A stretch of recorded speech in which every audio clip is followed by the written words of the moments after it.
Iran जे विच में मुज़ाकरात जो जेको ॿियो राउंड आहे उन में हिन वक़्त बि जेको डेडलॉक आहे उहो बरक़रार आहे। गॾोगॾु इहो ॿुधाईंदा आहियूं त इस्लामाबाद में हिन वक़्त बि जेके तयारियूं आहिनि उहे मुकमल आहिनि। इस्लामाबाद रेड ज़ोन मुकमल तौर ते सील आहे, तोसी रेड ज़ोन भी मुकमल तौर ते सील आहे।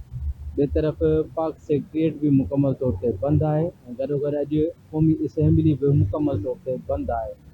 रेड ज़ोन में वाक़े दफ़ातर सरकारी तोड़े प्राइवेट दफ़ातर मुकमल तौर ते बंदि आहिनि। उन सां गॾु इहो ॿुधाईंदा आहियूं त इस्लामाबाद में सिक्योरिटी इंतज़ाम अॼु बि जेके आहिनि से सख़्तु आहिनि। सिफ़ारती ज़रियनि तरफ़ां ॿुधायो थो वञे पियो त ईरान ऐं अमरीका जे विच में मुज़ाकरात जो जेको ॿियो मरहलो आहे उनजी उमेदु ज़ाहिर थी कई वञे पई त जल्द शुरू थींदो, पर हिन वक़्त बि अमरीका ऐं ईरान जे विच में सख़्तु जुमिलनि जो तबादिलो जारी आहे। अमरीकी सदर डोनाल्ड ट्रंप तरफ़ां चयो थो वञे पियो त ईरान सां अहिड़ो मुआइदो कंदासीं जेको तारीख़ में यादि रखियो वेंदो ऐं ॾिघे मुदे वारो मुआइदो कंदासीं। ॿिए तरफ़ अमरीकी सदर डोनाल्ड ट्रंप जंग बंदी में भी तोसी कई हुई, जंहिंखे ईरान तरफ़ां मुस्तरद कयो वियो ऐं ईरान तरफ़ां चयो वियो त जंग बंदीअ में तोसी जी का बि अहमियत नथी रखे जेका अमरीका तरफ़ां कई वई आहे। गॾोगॾु इहो ॿुधाईंदा आहियूं त इस्लामाबाद में जेके तयारियूं आहिनि उहे त मुकमल कई वियूं आहिनि ऐं ॿिए तरफ़ पसे पर्दा सियासी तोड़े असगरी क़यादत तरफ़ां राब्तनि जो जेको सिलसिलो आहे उहो हिन वक़्त बि जारी आहे।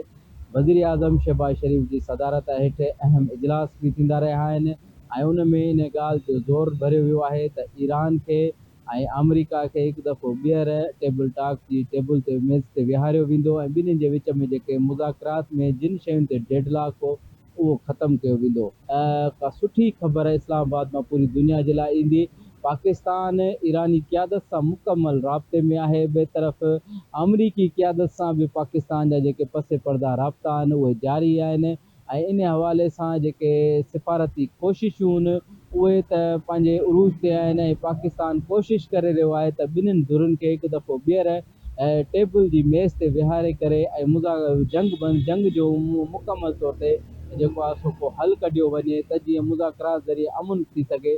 ऐं इन सां गॾु इहो ॿुधाईंदा आहियूं त इस्लामाबाद में तयारियूं मुकमल आहिनि, रेड ज़ोन मुकमल तौर ते सील आहे, प्राइवेट तौर सरकारी दफ़ातर मुकमल बंदि आहिनि ऐं इन सां गॾु तोसी रेड ज़ोन भी सील आहे, सिक्योरिटी सख़्तु आहे ऐं इस्लामाबाद इंतज़ारु करे रहियो आहे पंहिंजे महिमाननि जो।